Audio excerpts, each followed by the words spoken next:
Good morning and welcome to the Cheap Seats. The tripod is back again. Coach Varley, Coach Cox, how we doing this morning?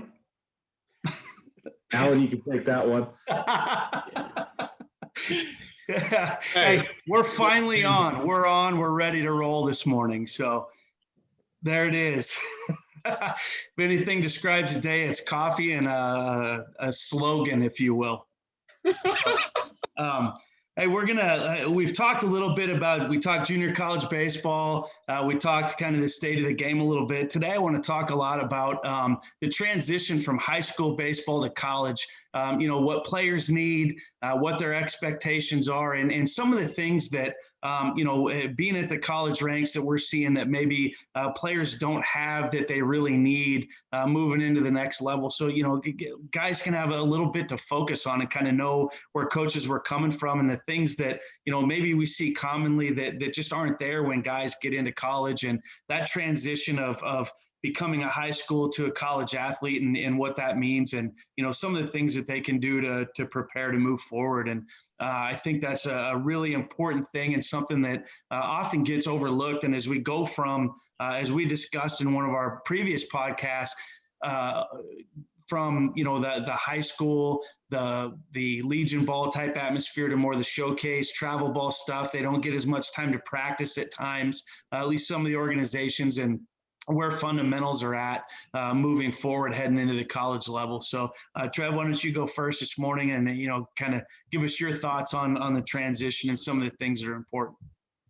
I think the biggest thing that I see as far as disconnect goes, it goes back to the first time that we were on here on the Cheap Seats. It's that magic 4-letter word, feel. I think that was always the biggest thing that you and I saw when guys would come in. It was like, wow, we really have to teach some of this stuff. We kind of just expected it because when we, and I don't like to do the whole, well, when we were kids, blah, blah, blah, blah, blah, back in our day type thing. But it's kind of true. I mean, we would have to teach kids how to bunt for a hit, how to sacrifice bunt, how to go first to third, second to home, look 2 bases. There's a lot of things that I think that, some of the high school coaches and some of the travel ball coaches have micromanaged the game a little bit. And it's almost like you got to kind of kick the guys in the butt where, you'd rather pull back the reins than kick the horse for sure. So I think that's one of the things that a lot of high school guys lack when they move on to the next level. And you can always tell, like where we would get guys from Okotoks so much, they trained all the time. They were able to train. They were able to play a lot of games. They traveled. They did different things to where it was almost like, all right, we want to recruit from this organization because we know that they're going to have that feel more than anything. So that would be one of the biggest things I think I've seen over the years. Yeah, that ability to move right in, and that's a coach. That's a testament to your guys there. They were just ready to go. And for example, I'm helping at a high school here, and I was throwing BP this morning. And we had high school kids. I had, hey, all right, 2 bunts, and they were holding the bat like this to bunt, and I'm like, wait a minute. That's something we all learned, when you were a kid, like you said, when we were kids, but you learned that. There's some of these kids that have never bunted. And one of the kids' statements was, Coach, I've never bunted in my life. And I'm like, yeah, well, you can swing it a little bit, man. But, when you get to college and stuff, whether you can swing it or not, there's going to be pitchers that you're going to have to bunt on to try to get something going. And, you would raise your batting average 50 points by being able to lay a bunt for a hit down and, use the tools you have. But Coach, what do you see? What are your thoughts? Yeah, no, you hit it right on the head. And you guys would know because we've sent a lot of players to you guys. So, you'd be able to answer that question of even in Okotoks, we were able to practice 8 months and play 3 months, or something like that. So we were talking about that a little bit on another podcast, just the difference of the Canadian kid and how much more ready they are with that because of the practice more than games. I was lucky to have an Owensboro Catholic group that came up. We trained those guys since they were 10, 11, 12, and we went all the way up through, won a couple small state championships with those guys, and they went on to Louisville. And I think they were ready to play. We lifted at 6, whatever we thought that was getting them ready for the next level, which was college baseball. And most of our guys wanted to play college baseball, which are lucky. There's some programs that the kids don't want to play college baseball. They're just ready to go. But we're going to train to the fact that everybody wants to go play college baseball because we know how cool it is and how much we loved it. So, when we lifted at 5 or 6 in the morning, it was because that's what was going to happen at the next level. We practiced after that. We played the top teams. We went to the tournaments. We traveled. We did everything to prepare them to play college baseball. We had a bunch of coaches. We were able to do different things. But I think, and I thought about that as Trevor was talking, and he's right on, the feel thing we talked about. But another word is patience. You're the superstar on your high school team. You're going to a program. We send the guys down to Northeastern, and I'm like, oh, well, I'm the top dog in Okotoks. Well, you're not competing with the guy next to you in your locker. You're competing against everybody in the country and sometimes the world, depending on where you're going. And I think patience is huge, especially if you're going to a 4-year. You're committing to 4 years of baseball in that program and quit transferring because you're not playing like you do in your travel ball programs. Yeah. I don't play. I want to start my own team. So I think, that really hits home with me with the patience because, man, you've got to put in your time. There's some guys, why am I not starting? Yeah, I think you're better than the senior. I 100% do, but a lot of schools are going to give that senior a shot. And hopefully they're still doing it by the time you're a senior, So patience, the word that sticks out really, really quick in my head when you mention that. So, yeah. Yeah, I think that's a big thing. The same expectations as a freshman as you would have as a senior. Like you said, when you're a senior, what if that freshman or sophomore JUCO guy transfers in? They're better than you are. Do you want that same opportunity? I think that's a great thing. And I saw the other day, a conversation on the internet. Guys are starting to bash on the 5, 6 a.m. practices and why do you bring them in and beat them up? Does that really make them better? And, some pretty high profile guys are kind of bashing on that a little bit.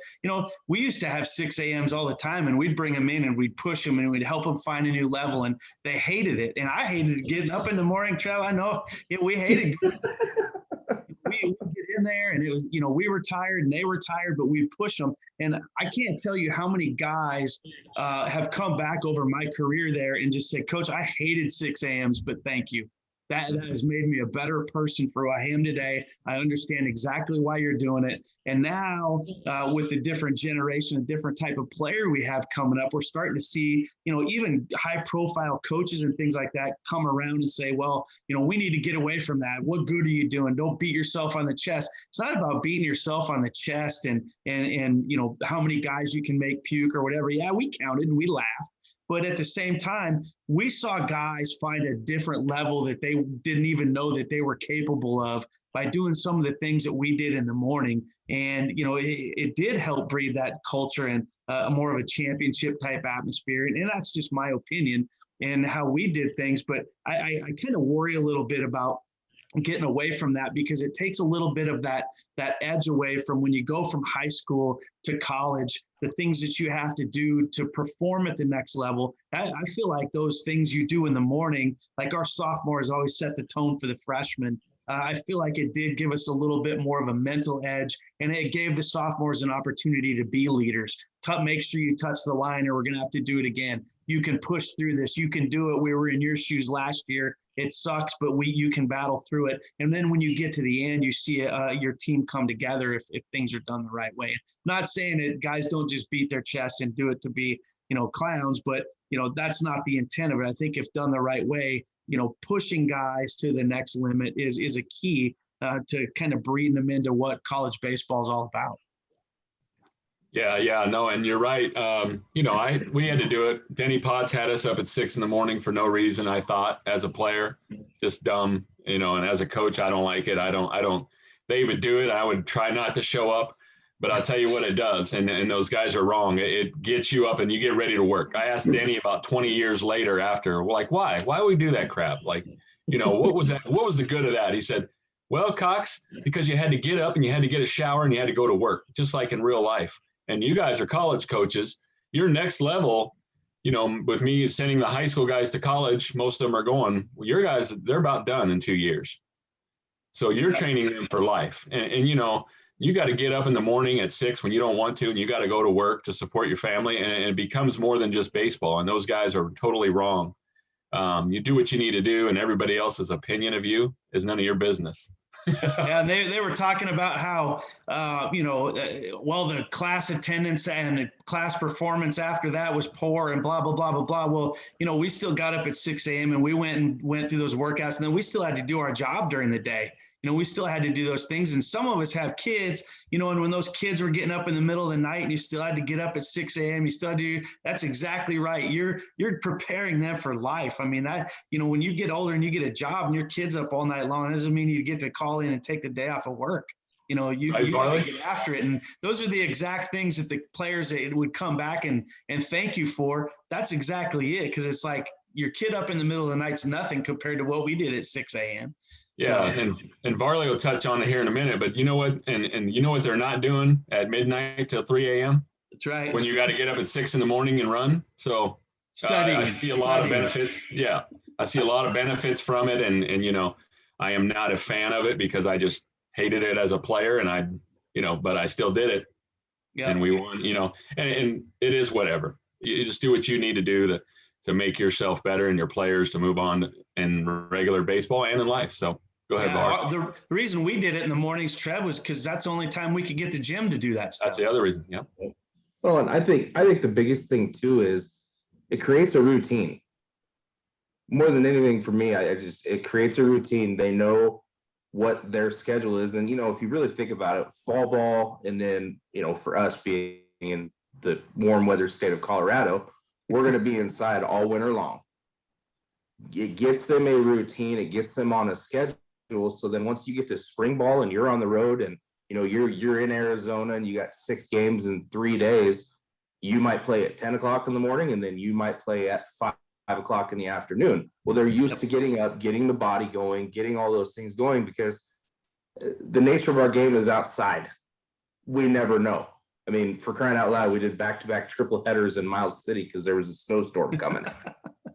A doubleheader during the day, take a 2-hour break. Now we got to play a 7 o'clock game under the lights. Like, you never know what's going to get thrown at you. And I know there's research out there that the optimal exercise time is when you're going to compete and all this, that, and the other. But pretty sure there's a lot of doctors out there that talk about the importance of getting up in the morning and attacking that workout at 5 or 6 in the morning. I mean, we've got a player at the high school that, his dad's a heart surgeon.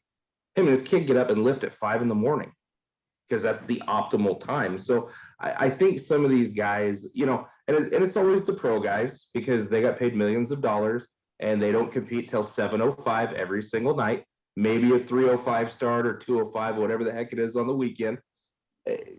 Good for you, man. You made it.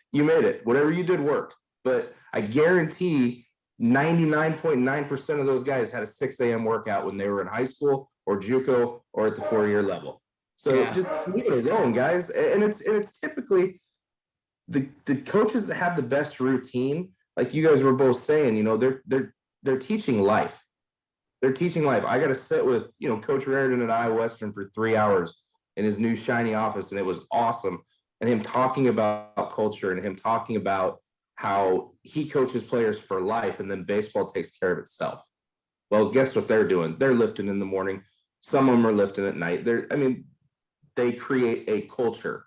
I'd love to see some of those guys that want to bash that go sit in his office and look at his 3 championship rings, weighing his fingers down, and you tell him that he's wrong. Right. Go ahead and tell him. Please do. And the gym schedules don't revolve around a doctor's optimal time when you're trying to fit, 5 sports into a gym at some time. You get in there whenever you can. And the reason why we all coach anyway is to change kids' lives. It's not about wins or losses or anything else. It's about, the biggest meaning of it's when those guys come back and tell you thank you for whatever they think you did for them. And that's my thing. That's what makes me most happy than anything. It's not, Coach, remember when we won 40 games that year? No, it's hey, thanks for what you did for me. I wouldn't be where I'm at now if it wasn't for, what the program did or whatever. And that means you've done something, in my opinion, in the coaching world. But so transitioning from high school into college, what are some of the things that being around the college game and things like that, seeing the freshmen come in, what are some of the things that you see that we're missing? Is it the strength? I mean, we talked a little bit about fundamentals overall. What are some of the key things that if you're talking to a group of high school seniors, junior seniors right now, what are you telling them that they need to really focus on moving into the next level for when they get into college? I would say, honestly, learn how to sleep, learn how to eat, and get ready for the speed of the game. I think where high school coaches, travel ball coaches, where they could be, I don't want to say better, but where they could prepare guys more, you've got to create chaos in your practice schedule to kind of simulate the speed of the game at the next level. I know, Shep, you and I talked about it. Our favorite 2 weeks of fall ball was the first 2 weeks when that shortstop gets that ground ball and he's doing the double showcase shuffle, getting ready to let one fly, and the dude short steps through the bag. And then they they get the deer in the headlights like, whoa. I mean, there was a couple years we had several sub 6'9" runners, 6'8" runners that could fly. And it was always the freshman middle infielders. It's like, boys, no, you've got to get and then allowing them to be a little overwhelmed by that speed and let them fail a little bit. And then you say, okay, you ready to slow this game down? Because it hasn't changed. We've just got to be better. We've got to be better. We've got to get to the ball quicker, different things like that. So I think that, one thing that we've tried to do with our travel ball guys is just create a little bit of chaos, create some things to speed the game up. I personally, I know we all hate it, but I kind of like indoor practices where you can't go 90-foot bases and you do bunt coverages, first and thirds, because guys are, you can tell them until you're blue in the face, hey, runners, take a slower start or something like that. They're not going to do it. They want to win. They want to still have pride. Yeah, right. Like, no, you're not throwing me out. I'm going to beat out this bunt because I only got to run 70 feet. But I like that. I like using that and doing things like that and creating that little bit of chaos as best as we can, in a controlled setting. Mm-hmm. Yeah, I think they need to go watch college baseball. High school kids don't watch college baseball and barely even watch professional baseball, which it's such a different world because they're on top of that world. And I always come back to that then you're going to college and you're surprised. Like you said, he's safe. I've made that play so many times and the guy's safe and they're stronger than me. And I'm walking around. The other thing is time management. And you touched on a little bit, you still have to have a social life. The guys that say they're going to go down there and they're not going to have a social life and then all of a sudden they get one, what happens with those guys? You guys have been around all those types of athletes. You got to be able to juggle school, which is another reason because they got 8 o'clock class. So if I don't get them up at 6 to get ready and get their body moving and their brains moving and get a good breakfast to go to class at 8, then that suffers.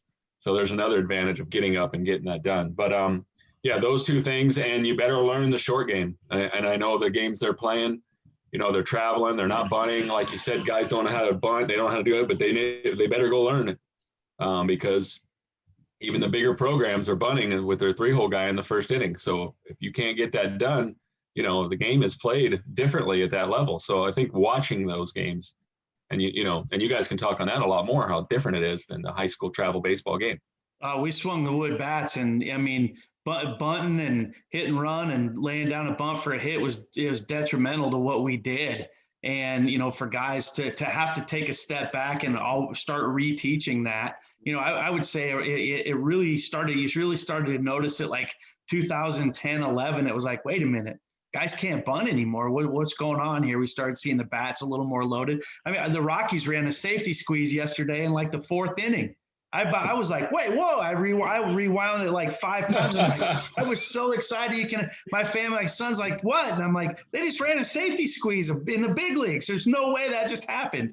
I mean, it was awesome, and it was perfect. And even at that level, there was no shot. He laid down a perfect bunt. He misplays the ball. The guy's safe at home. The guy's safe at first. They ended up scoring a couple more runs that inning. I mean, yeah, it was just great to see. But yeah, the small ball part of it, I mean, we saw that a lot, with the wood bats and things. And my thing that I think kids really miss, and we're starting to see a better job of it, but the strength. We, especially with the wood bats, we would get kids in, and there were times where I told Trevor, I'm like, did that kid's bat go backwards? The wet newspaper. And then came through the zone. It was like a wet newspaper. That was my thing. It was like he just hit that and it went backwards. And I think the weight room was a big slap in the face to a lot of kids, because then we go in and we start lifting, and it's not like we were in there football Olympic style lifting, but these kids were clearly behind where some of the other guys were. And I remember seniors would come on visits and see our guys and be like, "Holy crap, these guys are huge. What are you feeding these guys?" I'm like, "Did they work?" And then, to get a head start on that going into it, I think that guys really need to understand that your high school weights class, no offense to those guys teaching those, but that's not going to prepare you for what you need to do. You need to put in the work outside of that to put all that work in. And, like Trevor said, you learn to eat right, learn to sleep, learn to play the small ball game, learn to do all of those things and be strong and head into that. But it all comes from what you said, Alan, is watching the game. You go watch a college game and it's like, holy crap. We went and watched a Division I game one year when we were down in. A bunch of our guys went and watched when we were in Arizona, and they were just like, those guys are so good. And I'm like, the reality of it is they're not really that much better than you are. They just do things a little bit better than you do. They're locked in just a little bit better. And guys don't understand that just a little bit goes a long ways when you're talking about preparation, whether it be fundamentals, eating right, nutrition, strength, fundamentally, whatever it is. Whether you're working on your speed and agility, bunting, fielding, everything goes a long way. So I guess the next part I want to move into is the mental jump from high school into the college level. One of the biggest things that we saw was just a huge fear of failure. These guys, they're so afraid to make a mistake. They didn't understand the difference between passive and aggressive mistakes, that make an aggressive mistake, coaches are okay with that to a point. Make a passive mistake, and those things aren't okay. And they had such a big fear of failure. They wanted to be perfect. And I think it held them back from playing the game to the speed that they needed to play at, and the level, which I think ties into that speed of game thing that Trev was talking about. I think fear of failure plays into that a lot. And what are you guys seeing along those lines? Yeah, it goes back to the coaches when you're talking about what we're preparing them for the next level and in life. And you got to be able to let those guys fail in your program. Let them call the pitches. Let them go out and strike out. Let them go 3-0. Let them steal on their own. And you got to put your own ego aside. And we won a lot, the high schools I was at and the programs I was at, because we let those guys do that. It was their team. We were just there, to send the guy off his back, to right field if he couldn't see it, Yeah. And allowing those guys to do it. And in your practices, the same thing. Allow them to steal, and if they get thrown out, go back. Yeah. And all those things. And we got that from, I think, Iowa Western or somebody. I don't remember which program it was, but from ABCA, we're learning all those things. But it's just another thing that the high school coaches, travel ball coaches need to prepare those guys to do, the mental part of it. A lot of it comes from their parents, videoing every game and looking at them. And the guy that couldn't even pick up a bat is, talking to him about hitting on the way home and how he didn't get a hit. And a sports psychologist, I have a couple kids that I had, and I said, this is going to sound crazy, but you need to go see a sports psychologist. Every major leaguer has one. It's not a knock on anybody. It's just somebody else to talk to tell you, a lot of these kids, and we're men, so we're tough, and we think just battle through it, and everybody has this, and I can do it because I'm a man, and it's soft if I want to talk to somebody about my problems, and everybody goes through it. We all did. 100%. And that's the mental part for me. That kid that's smiling, having fun, win or lose, and his dad takes him to go get some ice cream, or the coach, hey, pats him on the butt and said, hey, next time, think about this a little bit more. So I think that's our job, and hopefully we start getting back to that. But that's where I'm at with that. It's our jobs as high school coaches and travel ball coaches to prepare those guys mentally too. Yeah, we gave the green light all the time. Very rarely did I give a straight steal. And you'd have a guy that ran a 6'5" standing over there not wanting to run, and it's like, dude, Trevor, kick him in the butt, man. Get him going, or let's go. I mean, they just, finally, it took a while, but once they discovered that freedom, and because guys do control the game so much, I think you're exactly right. And we offer a sports psychologist through all sport. And you hit the nail on the head. A lot of guys are like, "Oh, I'm not talking to her. I'm not going to talk to her." And I mean, the guys that do are like, "Man, she's great. She helps us out. She helps us refocus our energy on the right things and not think about the game of failure that we have. Not think about all those things and the stuff that Dad says on the way home or what have you." Yeah, absolutely. Trev, what do you got? Yeah, I think the biggest thing, with the mental side of it is, you can spend, and parents do it all the time. They spend thousands of dollars in a year and get this hitting lesson and this pitching lesson and this, that, and the other. There's some really good books for under $20. I mean, there's a guy by the name of Ken Reeves. I think he's fairly well known in the baseball circles as far as the mental game. I still have my mental ABCs book with all my notes in it. I mean, mental game I like baseball. to look back on that stuff, even as a coach once in a while, just to give guys some different things. Hitters, Steve Springer's out there, quality at bats. There's so much information out there that it's not expensive. We had Spring in 70. This is the best. I told every kid in the high school program, that's the best $75 hitting lesson you'll ever spend money on. And the value that you get after the fact when he sends everything out, it's just like there's no question. And you both hit on it. Our society has created a kind of a blanket over the fact that, yeah, we're men, we're guys, we're dudes, whatever you want to call us. But guess what? We get a little nuts too. we get a little bit crazy at times, and it is overwhelming, and it's kind of weird when a kid goes in. I'll speak for myself. When I went in the first time and spoke to a therapist, I was like, what the hell am I doing here? Like, why am I here? I'm a man. Suck it up and be better. But it completely changed my life. 100% changed my life. The ability to deal with people, the ability to kind of recognize it in your athletes and help that kid get help, and tell them, you know what, man, it's okay to ask for help. We say it in recruiting all the time. Shep, you taught me, if you're not getting told no, you're in the wrong business. That's the worst thing they can tell you is no. Big deal. Move on. Recruiting the wrong players. You gotta ask for help. Yep, you gotta be willing to ask for help. It's okay to get vulnerable once in a while. I mean, we've had a couple 4 a.m. freaking talks here and there, and it's okay to get vulnerable, man. It doesn't mean you're soft. It doesn't mean you're weak. It means that you recognize that there's a problem and there's people out there that can help you get through those things. And I think it's huge in baseball because, I mean, it's a game of failure. It is built for you to fail at every position and everything you do. There is a window, a margin of failure there. And it's the guys that can control the mentality within that are successful more times than they're going to fail. Yeah, control your failure. That's success, is how well you control your failure in baseball. And I mean, Spring is the Springer example. We brought Spring in to our program, and he spits out such a simple philosophy. He just takes everything and makes it so simple. Hit the ball hard, you win. Slow feet, fast hands. Hunt pitches. And we implemented that, and our guys bought in 100%. We led the nation in home runs with wood bats.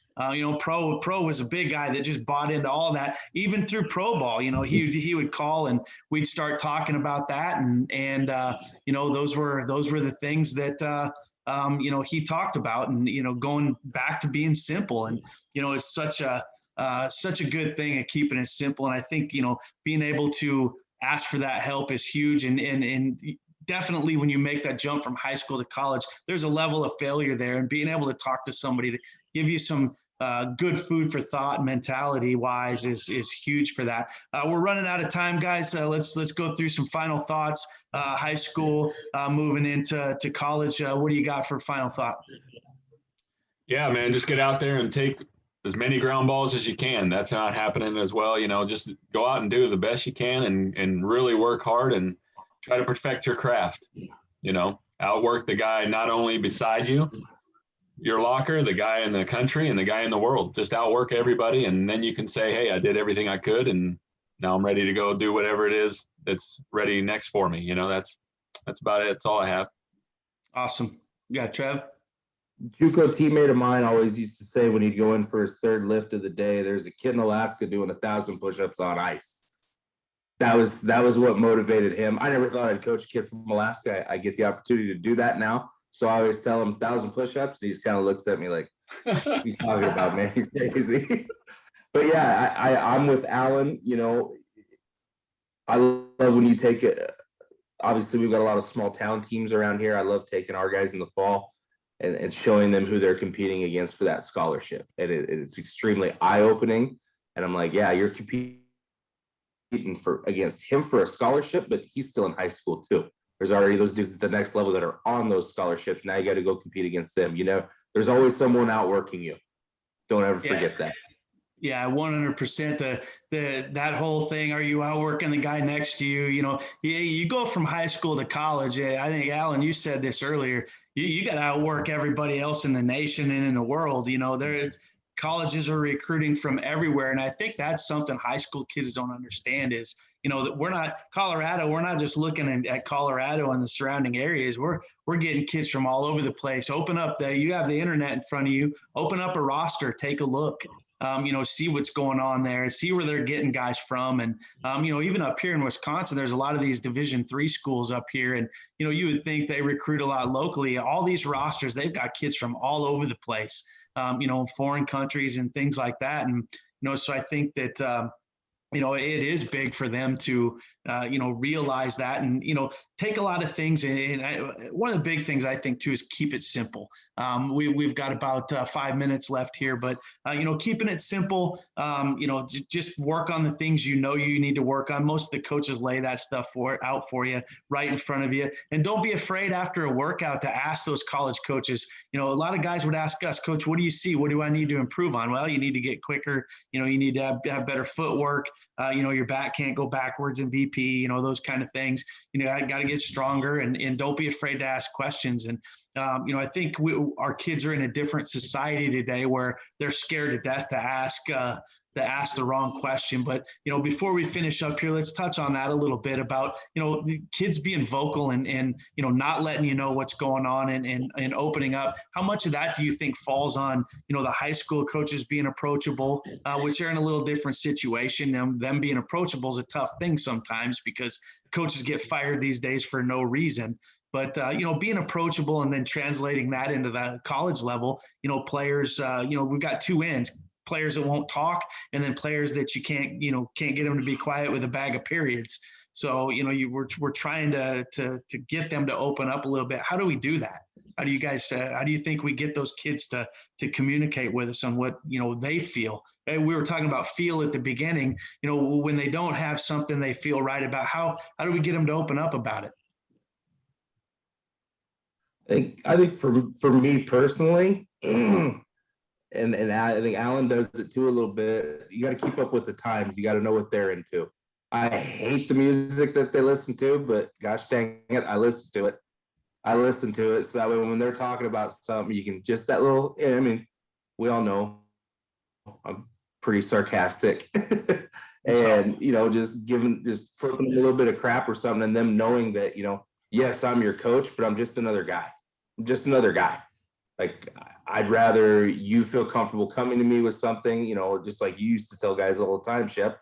You don't have to tell me what's going on. You don't have to tell me that your dog got ran over or your girlfriend left you or whatever. But if something's going wrong, just let me know. And that way I can lay off you a little bit today. Like if you're not performing to where we think your expectations are, there's something, hey, coach, I got something going on. I got issue going on with family. Cool. Thanks for letting me know, man. Yeah. And I just think that if you're afraid of getting fired for caring about kids and for caring about their well-being, fire me. Do it. I don't care. I really don't care. I'll find something else to do. I'll find someone that appreciates what I do for your son. Fire me. See you later. You know, I'll get back on scholarship. We're good. Right. Full rides, baby. 3/4 here. Gotta work harder. Right. Yeah, you're right. And being a hitting guy all these years, I'm very simple, still do the same stuff. And I'm a hands guy. I just say, let your hands work. And basically it's simple. I was talking to one of the kids, Justin Breen from Canada, just before we got on here. He sent me videos of his swing and, am I doing this? Am I doing this? I said, Justin, how about you just go do what you've always done and just rake? Just be an athlete, get your foot down. He's like, am I doing this? I said, no. Mechanically, the swing was perfect. So there was nothing there except for he was swinging through balls. I said, your foot's probably down late. Just go play wiffle ball in the backyard with your dad. Just visualize that and make it simple. And it goes back to all that stuff. And it's hard for these guys to make it simple because they got 7 coaches. Yeah. It's so tough. And the travel ball guys are not in cahoots with the high school guys. And the kid is just suffering. I feel bad for the kid that's trying to play baseball these days and move on. He's got all these other guys telling him so many different things. And they're just trying to please everybody, and just be simple for those guys. Just please yourself. Just go out and do your thing and just kind of know what you need to do. And don't try to please everybody, because it is what it is. And that's where I'm at. 100%. That's a great statement. Just go do what you do. And, if you don't like, I'm seeing a lot of kids that one guy will say something, then they'll go to the next guy and they'll go to the next guy and they'll know, hey, listen, if you're going to quality people and there's nothing wrong, change what's going on up here. Like you said, 9 times out of 10, it's something simple. Get your foot down. Your swing's fine. Just relax a little bit and, be patient, let it work for you and let it do its stuff. But all right, guys, we're running out of time here. Again, man, appreciate the tripod. Always fun. And, we'll look forward to another week or two. You guys in for another week or two? I think we can do this, can't we? All right, sounds good. Thanks for joining us on the Cheap Seats today. Thanks, guys. Thank you. Thank you. Thanks, Jeff.